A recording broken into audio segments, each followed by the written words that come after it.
Hello, and welcome to another episode of Coffee with Max. I'm your host, Coffee, and today we'll be talking about mentorship.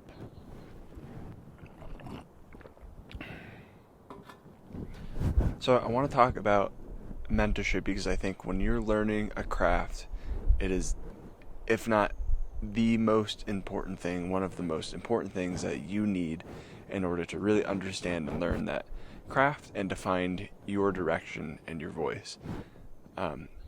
Since we're talking about coffee already, I always think of the apprenticeship that happens for becoming a coffee roaster, and that is years and years of working under a coffee roast master before you're even allowed to try roasting yourself. So that profession requires apprenticeship, and there's a lot of professions that don't, and with the day and age that we live in now, there's so many resources online that you can learn guitar on your own just by watching YouTube videos. It's kind of crazy. It's amazing.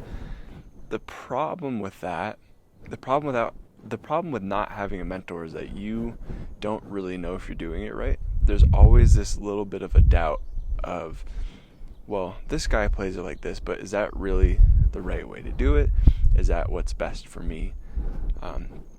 I was really lucky to have a couple of different mentors learning music. One of the most important mentors to me, and I hope you're watching this, Bobby, because you're the man.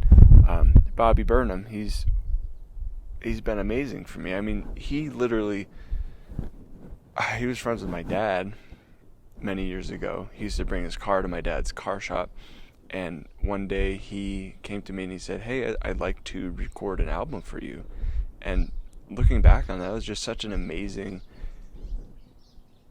generous thing that he did. And we recorded 3 songs. He mixed the whole thing. He didn't charge me a single penny. And it was the first experience that I had hearing my music recorded professionally. I recorded drums and bass, and I had these 3 instrumental pieces. It's still online if you want to listen to it. It's called Lacuna, the album. And what's really cool is he helped me get one of those pieces into a feature film, which is amazing. He's been so helpful in my career and in inspiring me to become a better human and a better musician. So thank you, Bobby, first of all.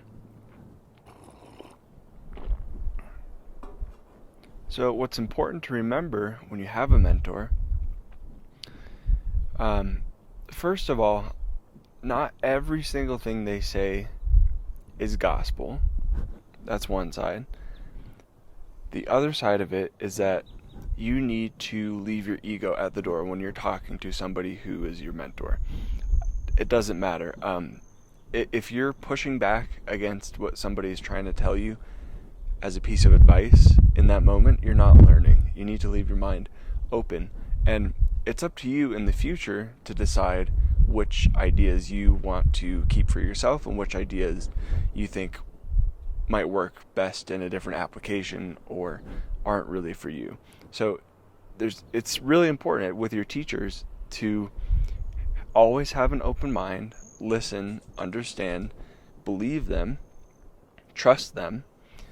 That's so important. And then also take everything with a grain of salt. And I know it sounds like I'm saying 2 different things, but you have to do both. And the taking things with a grain of salt thing is just don't believe every single thing that your mentor tells you and put it to practice 100%. Okay, there's tons of ways to modify advice and to take ideas and make them your own.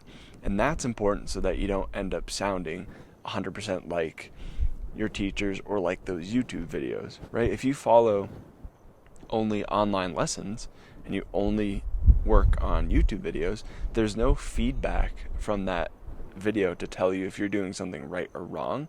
And so you end up going down a very narrow path, which is fine. If you want to learn songs on the guitar, if you want to learn certain parts of playing guitar, playing drums, or any kind of music, you will, but you're not going to have the direction and advice and guidance that I think you always need to really become the best version of the musician that you want to be.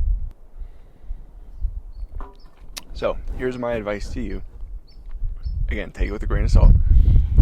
Find yourself a mentor, and you'd be surprised how few of them will ask you for money. And, compensate people for their time, of course, but you'll be surprised how much joy your mentors will get from teaching you what they know. And that's the most beautiful thing about knowledge, and kind of the scariest thing about knowledge is if somebody has too much knowledge, it gets lost with them if they don't impart it onto somebody else. So find yourself a mentor, whatever realm of music or creativity you're in. Find somebody that you look up to and reach out to them. Just do it, and you'd be surprised. I bet you they get back and they say, I would love to help. Let's sit down for a cup of coffee, anything like that. And on the other side of it, if you are somebody who feels like they are adept in the music industry or adept in learning an instrument or have a lot of knowledge to share, don't hold on to that tightly and be willing to share that with people as much as possible. That's what helps all of us become better and become better creators, become better humans. We have to listen to knowledge and pass on knowledge, and that's, to me, part of the meaning of life. I remember moments working with Bobby where I would bring something into him and say, hey, can you give me some advice on this? And and he would look at my Pro Tools session or whatever, and he was very kind about it, but he did not hold anything back, and he told me exactly what I was doing wrong. And some people would see it as harsh. I didn't. I saw it as he wanted me to improve, and he knew that I would listen to his advice and understand it and have an open mind about it. And I couldn't have done half the things that I've done without the advice of Bobby, and without the advice of other mentors that I've had. Great drum teachers I've had in my past: Christian Teal, Aaron Bagby, amazing production and recording mentors, and some of them are my age, by the way. Jonathan Gowley, thank you so much for everything you taught me. Jay Elliott, thank you so much. And of course, your parents are some of the biggest mentors that you have, and I owe my mom and dad everything for letting me be able to pursue music, and they were the ones who actually pushed me to do it in the first place. So I thank them so much too. So just keep that in mind. It's so easy to find resources online nowadays, but I really think that you get so much more direction and confidence by talking to somebody directly who's done this for many, many, many years. You'll save yourself so much time. And the way I see it is you can practice things the wrong way. If I'm working on something, I can practice it and develop something, but it doesn't mean necessarily that it's the right way to practice and that I'm practicing the right skill in the right way. And if you look at muscle memory and learning patterns and that science, you see that when you learn something, you learn it, period. And let's say I'm trying to learn how to do a handstand. If I practice the beginning part of a handstand the wrong way 100 times, and I can do the handstand, but I practice the beginning part of it the beginning part of it wrong 100 times, then when I go to do the handstand, the beginning is shaky, and to learn it the right way, now I have to undo all of that muscle memory and approach it from a different angle. And so you're actually wasting time, because sure, maybe you can do the handstand, but in order to do a handstand on one hand, you need to learn the correct initiation of the handstand. Otherwise, you can't achieve that goal. So look at music the same way. You can definitely learn anything you want to, but finding some kind of direction, some kind of mentor to help you makes all the difference in the world when you're learning something.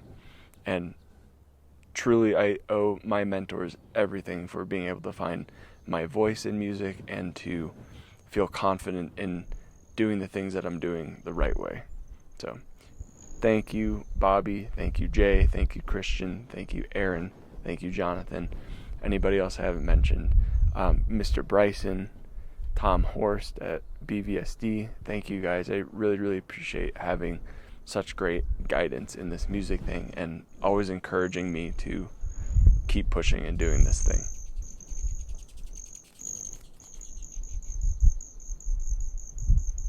And now for a hummingbird fight. Alright guys, thank you for joining me in this second episode of Coffee with Max. We'll see you next time.